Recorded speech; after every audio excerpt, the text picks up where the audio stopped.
తమిళనాడులో ఒంటరిగా పోటీ చేసి గెలిచిన విజయ్తో తనను పోల్చవద్దని, గతంలో తాను ఒంటరిగా పోటీ చేసి ఓడిపోయాను కాబట్టే పొత్తులతో వెళ్లాల్సి వచ్చిందని పవన్ కళ్యాణ్ వ్యాఖ్యానించారు. పవన్ వ్యాఖ్యలపై అంబటి రాంబాబు స్పందిస్తూ పవన్ కళ్యాణ్ తాను సీఎం అవ్వడానికి కాకుండా వేరొకరిని సీఎం చేయడానికే పార్టీ పెట్టాననే విషయం ప్రజలకు ఇప్పుడిప్పుడే అర్థమవుతుందని విమర్శించారు.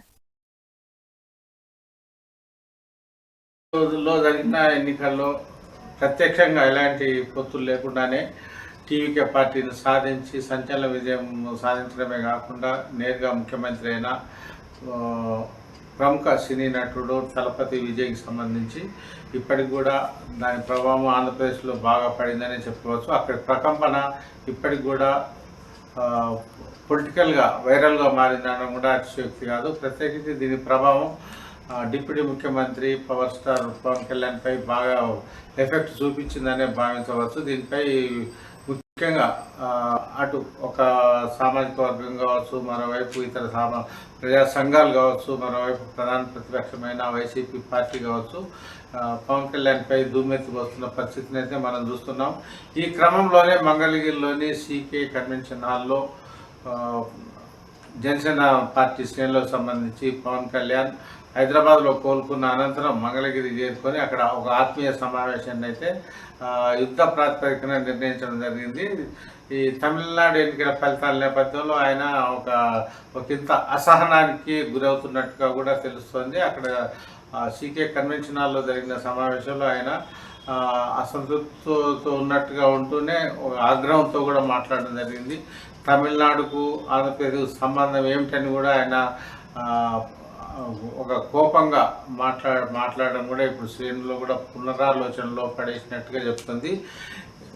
పొత్తులకు పోవడం వల్ల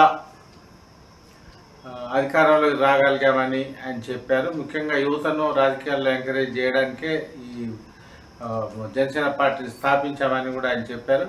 గతంలో ఒంటరిగా ఎన్నికల్లో పోటీ చేస్తే తాను 2 సార్లు ఎమ్మెల్యేగా అంటే ఇటు చేస్తే ఓడించడం జరిగిందని, ఈ నేపథ్యంలోనే పొత్తులు పెట్టుకోవాల్సి వచ్చిందని కూడా ఆయన చెప్పడమే కాకుండా సమీప భవిష్యత్తులో కూడా ఒంటరిగా పోటీ చేసే అవకాశాలు లేవని ఆయన సంకేతాలు ఇచ్చినట్టు కూడా అయింది.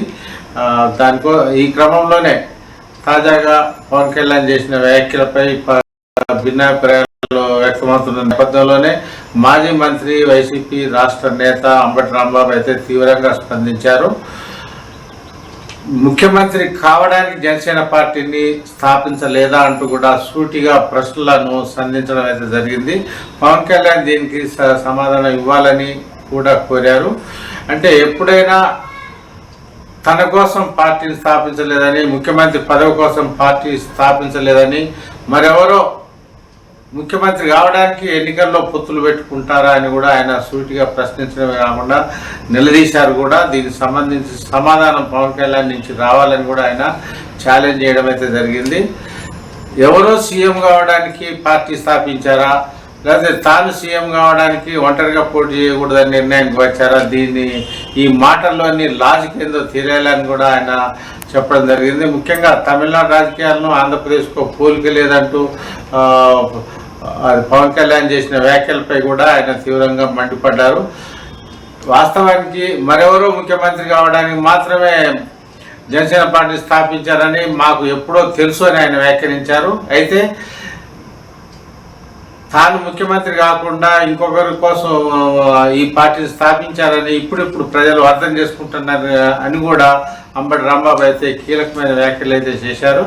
దీనిపై ప్రజలకు ఎప్పటికైనా పవన్ కళ్యాణ్ సమాధానం ఇచ్చుకోవాల్సిన పరిస్థితి ఉత్పన్నం రావడం మాత్రం ఖాయమని, ఇలాంటి నాటకాలను ప్రజలు ఎన్నో రోజులు భరించే పరిస్థితి ఉండదని కూడా మరోవైపు అంబటి రాంబాబు తీవ్రంగా ప్రశ్నించడం జరిగింది.